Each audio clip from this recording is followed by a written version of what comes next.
Next, I'd like to welcome James Wilkinson, who's talking about Come Out London. James should be a familiar name to most of you after being in the news or some sort of media for 7 weeks in a row this past year. James spearheaded It Gets Better London, the video project, and recently not only came out of the closet, but busted its doors down and yelled out to the social media hills, "I'm gay, you can even read about it in the newspaper."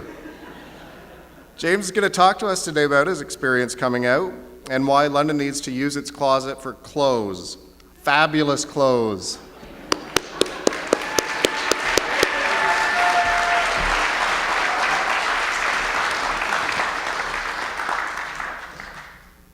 Faggot, homo, queer, dyke, lesbo.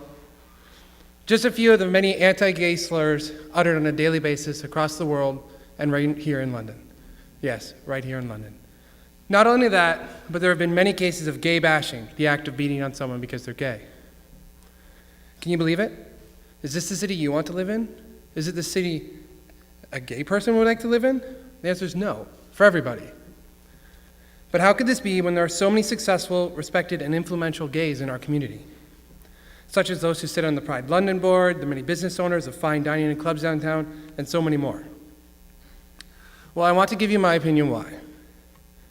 That is based on from my experiences coming out in the city, as mentioned in my bio. I came out to the greater world through social media, referencing an article in the London Free Press about the It Gets Better London video I did.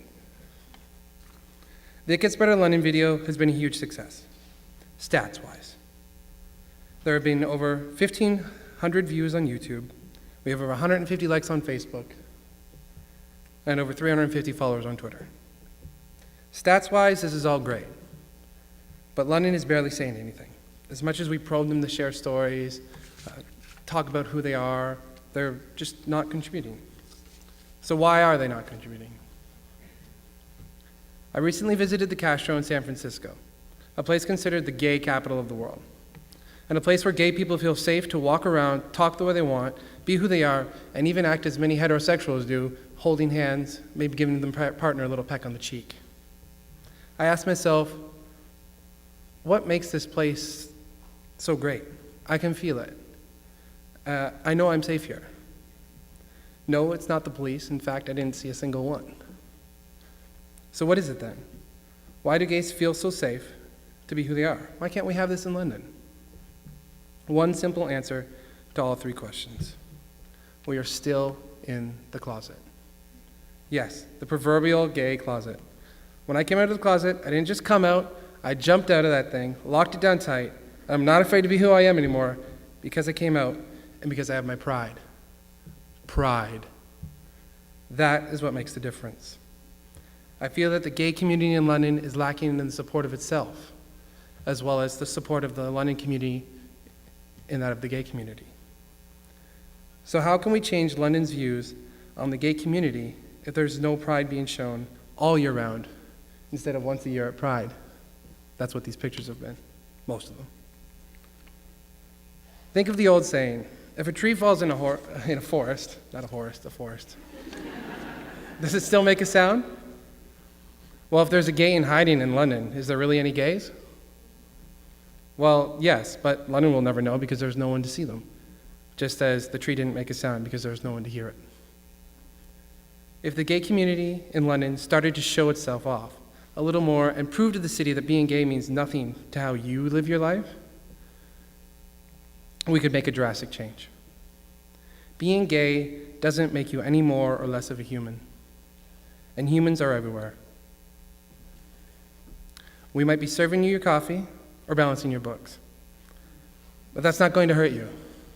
Okay, well, maybe balancing the books since it's tax time, but that's a different story. It's time to come out for real, London. We need to show our struggling gay community here, and our youth community.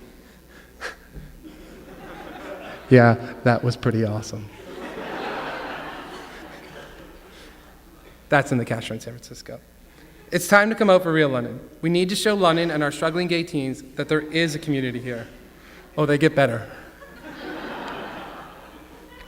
Homosexuals are never going to be accepted here if we just stay in hiding and let the city and the people in it continue to ignore us and ridicule us. So let's make a change. We cannot afford to lose any more people in this city because they're not accepted, or even worse, they feel the need to kill themselves. We can't expect that London will change overnight. It's going to take some time to change, and it's going to take some time to change the very conservative views of London. And we need to have it happen, and people need to be open about themselves for that to happen. Come out, face your fears, and it will get better. I have a few more pictures for you. One last thing. Closets are for clothes. Really fabulous clothes!